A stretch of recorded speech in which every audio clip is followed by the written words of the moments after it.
दोस्तों, welcome to Bind study points. आज हम बात करेंगे पर्यावरण के बारे में।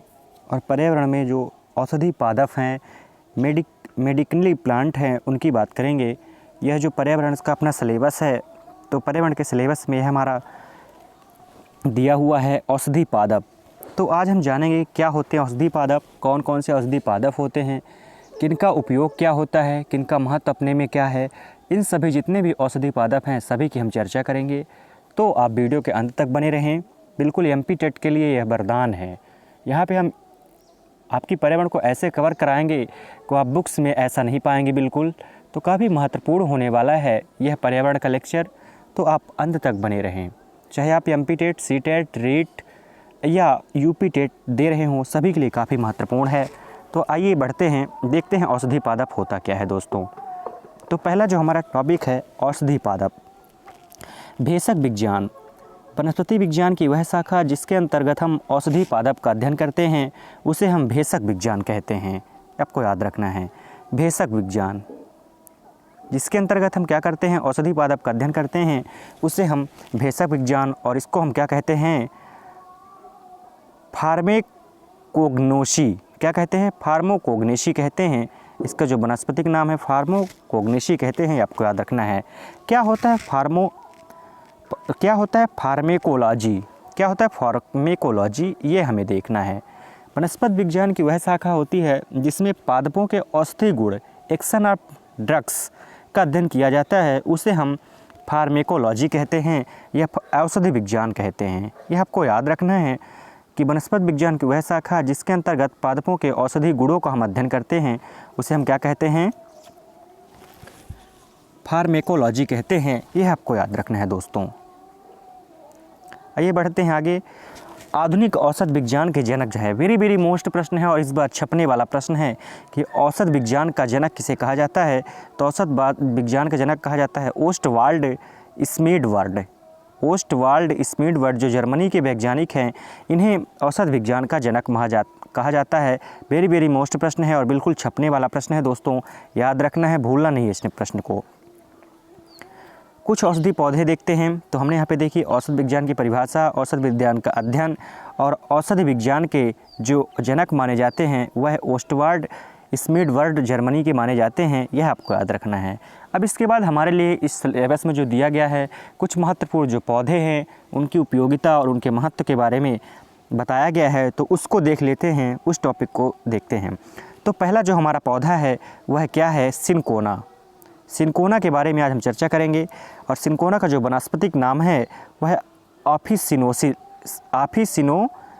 है। क्या है, ऑफिसिनोलीस है मित्रों, आपको याद रखना है, ऑफिसिनेलीस याद रखना है, बिल्कुल रट लेना है। आइए देखते हैं यह किस कुल का पौधा है, इसके वैज्ञानिक महत्व क्या हैं और मानव जीवन में इसके क्या महत्व है, इन सभी की चर्चा करेंगे। तो इसकी कुल की बात करें यदि, तो यह रूबिएसी कुल का पौधा है। सिनकोना जो होता है यह रूबिएसी कुल का पौधा होता है। और इस पौधे का जो औषधि का स्रोत होता है, तो इसकी छाल से औषधि प्राप्त होती है। आपसे सीधा प्रश्न पूछ सकता है कि सिनकोना से औषधि का स्रोत क्या होता है, तो आपको आंसर देना है छाल, बर्क। सिनकोना की छाल से कुनैन प्राप्त होती है। वेरी मोस्ट प्रश्न है, यह पिछली भी परीक्षाओं में पूछा गया है कि सिनकोना से वृक्ष की से जो हमें छाल प्राप्त होती है उसे हम कुनैन के नाम से जानते हैं। जिससे मलेरिया रोग के, यदि हम बात करें इसका उपयोग कहाँ पे किया जाता है, तो कुनैन का उपयोग मलेरिया रोग के उपचार में किया जाता है। यह आपको बिल्कुल ध्यान में रखना है।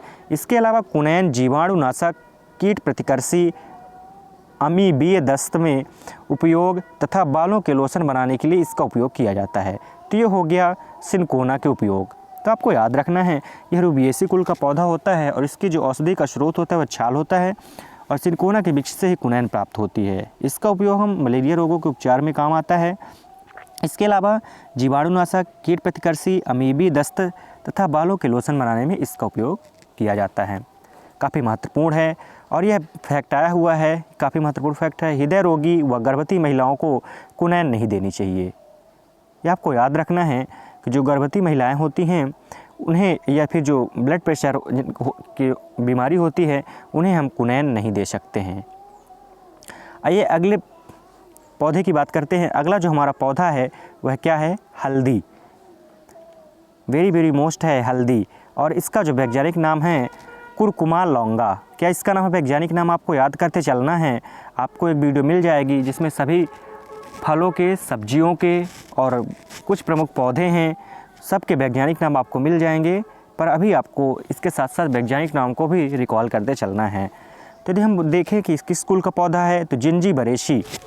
यह जो हल्दी है यह जिंजीबरेसी कुल का पौधा कहलाता है, और इसमें जो औषधि का स्रोत होता है प्रकंद होता है। वेरी वेरी मोस्ट है, यही अप्रोच करता है और यही पूछा जाता है। तो हल्दी का जो औषधि भाग होता है या औषधि स्रोत होता है वह क्या होता है मित्रों? प्रकंद होता है। यह आपको याद रखना है। हल्दी के प्रकंद से कुकरमिन तथा एवं जिंजीबरीन प्राप्त होती है। इसका जो प्रकंद होता है इससे कुकरमिन और जिंजीबरीन प्राप्त होती है। और यदि हम बात करें कि हल्दी का उपयोग कहाँ पे किया जाता है, तो उपयोग की बात करें तो यह पाचक के रूप में इसका उपयोग किया जाता है, रक्त शोधक में, पुष्टिकारक व उद्दीपक के रूप में, दर्द निवारक के लिए। आपने देखा भी होगा दैनिक जीवन में कि जब भी आपको कोई चोट लग जाती है तो वहाँ पे हल्दी का लेप लगा देते हैं, तो यह आपको याद रखना है। इसके बाद देख लें, सिंदूर बनाने के लिए हल्दी की क्रिया सांद्र सल्फ्यूरिक अम्ल के साथ कराई जाती है। तो आपसे यह प्रश्न पूछा जा सकता है कि जो हल्दी की क्रिया किससे कराई जाती है सिंदूर बनाने के लिए, तो H2SO4 के साथ हल्दी की क्रिया कराई जाती है। बिल्कुल नोट डाउन करते चलना है, बहुत इंपॉर्टेंट फैक्ट है सारे। आइए अगले पौधे की बात करते हैं। जो अगला हमारा पौधा है वह टैक्सस है दोस्तों। क्या है? टैक्सस।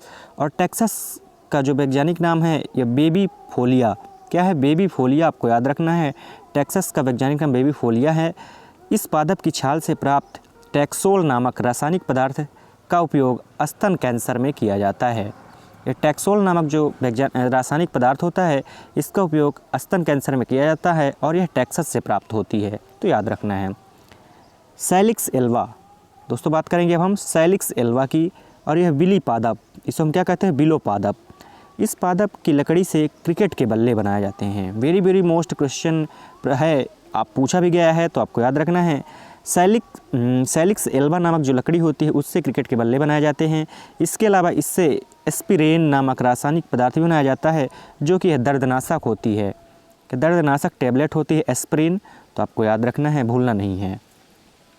इसके बाद देख लेते हैं इफिड्रा। क्या होता है इफिड्रा? तो इस पादप से जिम्नोस्पर्म के अंतर्गत रखा गया है। इस पादप को हम किसके अंतर्गत रखते हैं? जिम्नोस्पर्म के अंदर। यह एकमात्र जिम्नोस्पर्म है जो राजस्थान में पाया जाता है। तो आपसे पूछ सकता है इफिड्रा कहाँ पे पाया जाता है, तो राजस्थान में पाया जाता है, और यह एकमात्र जिम्नोस्पर्म होता है। इससे इफिड्रीन नामक औषधि प्राप्त की जाती है जो दमा रोग के लिए होती है। इफिड्रीन नामक औषधि प्राप्त की जाती है जिसका उपयोग हम दमा रोग में करते हैं मित्रों, यह आपको याद रखना है। इसके बाद बात करते हैं गुलदाउदी। गुलदाउदी नामक एक औषधि पौधा होता है जिसको हम क्राइसेंथीमम किस नाम से जानते हैं? क्राइमेस्थीमम इसका वैज्ञानिक नाम है, तो ये आपको याद रखना है। इसका जो कुल होता है वह एस्टरेसी कुल है। यह किस कुल का पौधा है? तो मित्रों आपको याद रखना है, यह एस्टरेसी कुल का पौधा है। गुलदाउदी से पायरेथ्रम नामक कीटनाशक पदार्थ बनाया जाता है। तो आपसे पूछ सकता है पायरेथ्रम नामक कीटनाशक पदार्थ किससे बनाया जाता है? तो आपको याद रखना है गुलदाउदी। फैक्ट देख लेते हैं। इफिड्रा से इफिड्रीन औषधि प्राप्त होती है। इफिड्रा से इफिड्रीन औषधि प्राप्त होती है। यह औषधि अस्थमा रोगी के लिए उपयोगी होती है। सदाबहार विनका रेजिया से विनक्रिस्टीन तथा विनब्लास्टीन औषधि प्राप्त होती है जो एंटी कैंसर ड्रग्स है। भृंगराज पादप की बात करें तो भृंगराज पादप डेरिस इलिप्टिका से रेटिनोन नामक रासायनिक पदार्थ प्राप्त किया जाता है। क्या किया जाता है? रेटिनोन नामक रासायनिक पदार्थ प्राप्त किया जाता है जो कि एक कीटनाशक है। रतनजोत जेट्रोफा पादप जो बायोडीजल से प्राप्त होता है। अतः रतनजोत को बायोडीजल पादप या क्या कहते हैं? पेट्रोपादप कहते हैं। यह प्रश्न पूछा गया है, रतनजोत से बायोडीजल किससे प्राप्त होता है? रतनजोत से। यह प्रश्न पूछा गया है, आपको बिल्कुल याद रखना है, भूलना नहीं है। जो अगला हमारा औषधि पौधा है मित्रों वह है हींग। हम बात करेंगे हींग की। तो हींग होता है यह फेरुला एसाफाइटिडा। हींग का जो वैज्ञानिक नाम है क्या है? फेरुला एसाफाइटिडा। ये आपको याद रखना है। इसका वैज्ञानिक नाम है, भूलना नहीं आपको। यदि हम इसकी कुल की बात करें तो अम्बेली फेरी कुल का पौधा होता है और इसका जो औषधि स्रोत होता है तो इसकी जड़ से औषधि प्राप्त की जाती है। इसकी जड़ से जो प्राप्त रेजिन होता है उसका गोंदनुमा ओलियोरेजिन है। क्या है? गोंदनुमा ओलियोरेजिन है। इसका औषधि महत्व की बात करें तो हींग, हैजा, पीलिया, ऐठन, पेट दर्द, कब्ज नाशक तथा ब्रेनकाइटिस, श्वसन रोग एवं मृगी उपचार के लिए इसका उपयोग किया जाता है। आपको याद रखना किसका उपयोग? हींग का उपयोग वेरी मोस्ट है। इसके बाद हम बात करेंगे अफीम। अफीम की बात करेंगे जिसे हम पोस्त या पोपी के नाम से भी जानते हैं। ये पेपेवर सोमनीफेरम कुल का पौधा होता है। इसका जो रासायनिक नाम है क्या है? पेपेवर सोमनीफेरम। इसकी कुल की बात करें तो पेपेवरेशी कुल का पौधा है। यह पेवरेशी कुल का पौधा है और इसे हम काला सोना भी कहते हैं। वेरी वेरी इंपॉर्टेंट प्रश्न है। अफीम को हम काला सोना के नाम से भी जानते हैं। यदि हम इसके औषधि स्रोत की बात करें तो यह कच्चे फल या अधपके कैप्सूल से प्राप्त लैक्टस है। कैप्सूल में कट लगाने से दूध लैक्टस निकलता है। अतः संपूर्ण विश्व में 70% अफीम भारत में उत्पादित होती है। वेरी वेरी मोस्ट ये डाटा है, आपको याद रखना है। संपूर्ण विश्व की जो अफीम 70% अफीम भारत में उत्पादित होती है। अफीम के लैक्टस में मोर्फिम ये आपको याद रखना है। मोर्फिम 13%, कोडीन, पेपेवरीन, स्यूडोमॉर्फिन, क्रिप्टोपीन आदि एल्कलाइड मिलते हैं। तो अफीम के लैक्टस से मोर्फिन, कोडीन, पेपेवरीन, स्यूडोमॉर्फिन, क्रिप्टोफीन आदि एल्केलाइड मिलते हैं, यह आपको याद रखना है। और अफीम पेपेवरेशी कुल का पौधा है। इसे काना सोना भी कहते हैं। इसका औषधि जो स्रोत होता है कच्चे फल होते हैं, यह आपको याद रखना है। आइए इसके बाद मॉर्फिन की चर्चा कर लेते हैं। मॉर्फिन क्या होता है? आप अगर मेडिकल फील्ड से होगे तो आपको पता होगा मॉर्फिन क्या होता है, इसका उपयोग कहाँ पे होता है। तो इसका उपयोग दर्द निवारण के लिए होता है, बेचैनी को शांत करने के लिए एवं प्रसव के समय होने वाली पीड़ा को कम करने के लिए मॉर्फिन दिया जाता है। अल्सर और बवासीर में भी इसका उपयोग किया जाता है। तो आपको याद रखना है, यहीं से प्रश्न पूछेगा पक्का 100%। ये छपने वाले ही प्रश्न हैं कि मॉर्फिन का उपयोग किया जाता है। तो आपको याद रखना है दर्द निवारण में, बेचैनी को शांत करने में, प्रसव के समय होने वाली पीड़ा को कम करने के लिए, अल्सर और बवासीर में उपयोग किया जाता है मॉर्फिन का। यदि हम बात करें कोडीन की तो कोडीन खांसी, जुकाम, अनिद्रा के लिए उपयोगी होती है। कोडीन यह आपको याद रखना है। कोडीन के साथ साथ हम बात करेंगे हेरोइन की बात कर लेते हैं। आपको फिल्म वाली हीरोइन नहीं समझना है, ये हेरोइन देखते हैं। इसे हम डाई एस्टिल मॉर्फिन भी कहते हैं। हीरोइन को हम क्या कहते हैं? Die acetyl morphine. हीरोइन को हम डाई एस्टिल मॉर्फिन के नाम से जानते हैं, जो सफ़ेद रवेदार क्रिस्टली पदार्थ होता है। तो कैसे होता है? हेरोइन जो होता है यह सफ़ेद रंग का पाउडर होता है। इसका दूसरा नाम ब्राउन शुगर या स्मैक भी है।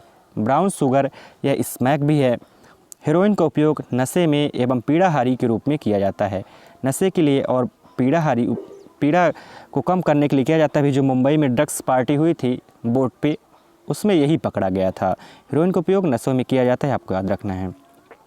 अब मित्रों हम बात करेंगे सर्पगंधा की। सर्पगंधा रावाल्फिया सर्पेंटाइना। सर्पगंधा का जो वैज्ञानिक नाम है सर्पेंटाइना, रावाल्फिया सर्पेंटाइना है, आपको याद रखना है। इसके कुल की हम बात करें तो यह है एपोसाइनेसी। किस कुल का है? एपोसाइनेसी कुल का है। और इसके स्रोत की बात करें तो छालयुक्त जो इसकी जड़ होती है इसका उपयोग किया जाता है। इस पादप की जड़ की आकृति सांपनुमा होती है। तो आपसे पूछ सकता है किस पादप की आकृति सांपनुमा होती, जड़ की आकृति पादप सांपनुमा होती है? तो आपको याद रखना है सर्पगंधा की। इसे सर्पगंधा, इसीलिए इसका नाम भी सर्पगंधा पड़ा है। सर्पगंधा की जड़ों से रेसरपीन, सर्पेंटीन, राउल्फिन उपस्थित होते हैं। इसमें 3 तत्व पाए जाते हैं। रेसरपीन, सर्पेंटीन और राउल्फिन उपस्थित होते हैं। इसका उपयोग उच्च रक्तदाब, हाई ब्लड प्रेशर को कम करने, मिर्गी, अनिद्रा, पागलपन के उपचार हेतु, भय व क्रोध को कम करने के लिए तथा गर्भाशय में संकुचन किया जाता है इसके द्वारा। सेसरपीन क्रमाकुंचन एवं जठर रसस्त्रावण को बढ़ाता है। एजमेलिन मस्तिष्क में खून के प्रभाव को बढ़ाता है। तो आपसे ये प्रश्न पूछ सकता है, वेरी वेरी मोस्ट प्रश्न है कि मस्तिष्क में खून को प्रभाव को कौन सा बढ़ाता है? तो एजमेलिन बढ़ाता है, ये आपको याद रखना है। वहीं हम रेसरपीन की बात करें तो क्रमाकुंचन व जठर रस का स्त्रावण करता है। अगला जो हमारा पादप है वह है गुग्गल। आपको याद रखना है, अगला जो हमारा पादप है वह है गुग्गल। इसकी बात करें तो है कोम्मीफेरा वाइटी।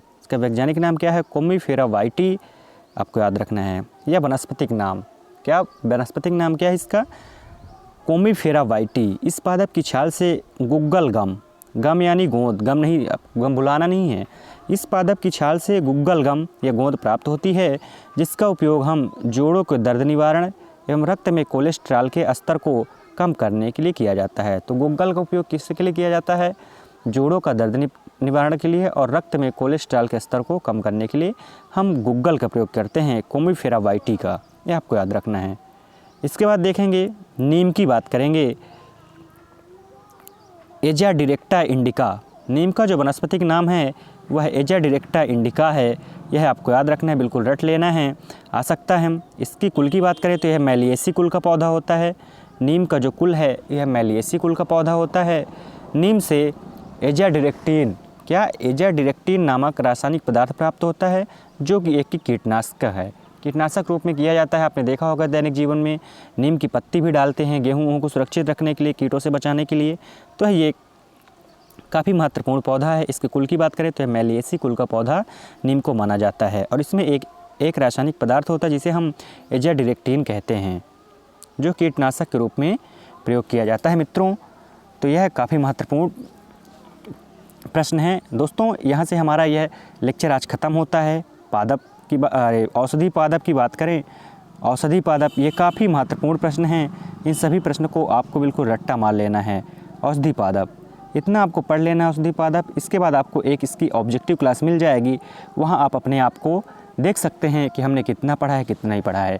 यदि आपको इसकी वीडियो चाहिए तो वीडियो के लिए आप लिंक डिस्क्रिप्शन में दी गई है, टेलीग्राम चैनल को ज्वाइन कर लें और वहाँ से आप इस वीडियो की PDF प्राप्त कर सकते हैं। जैसे आपको वीडियो मिलेगा उसके तुरंत बाद आपको इसकी PDF मिल जाएगी दोस्तों। यदि आपको वीडियो पसंद आई हो तो वीडियो को ज़्यादा से ज़्यादा शेयर करें, शेयर के साथ साथ सब्सक्राइब करें और वीडियो को लाइक करें। दोस्तों ऐसे ही धमाकेदार वीडियो के साथ हम आपके पर्यावरण को कवर कराएंगे। MP टेट, C टेट, ट्रीट, UP टेट, हर जो प्राथमिक शिक्षक के जो जिस शिक्षक विज्ञान में जिसका उपयोग किया जाता है पर्यावरण आती है, तो अकॉर्डिंग टू सिलेबस करवाएंगे। बिल्कुल अकॉर्डिंग टू सिलेबस होगा। सिलेबस को बिंदुवार कवर कराया जाएगा, बिल्कुल आपको टेंशन नहीं लेना है। अभी यहाँ पे MP टेट का जो पेपर होने वाला है क्लास 3 का, उसमें जो पर्यावरण का सिलेबस है उसके अकॉर्डिंग हम क्लास करवा रहे हैं, लेकिन ये सभी के लिए काफ़ी महत्वपूर्ण है। दोस्तों मिलते हैं अगली वीडियो में।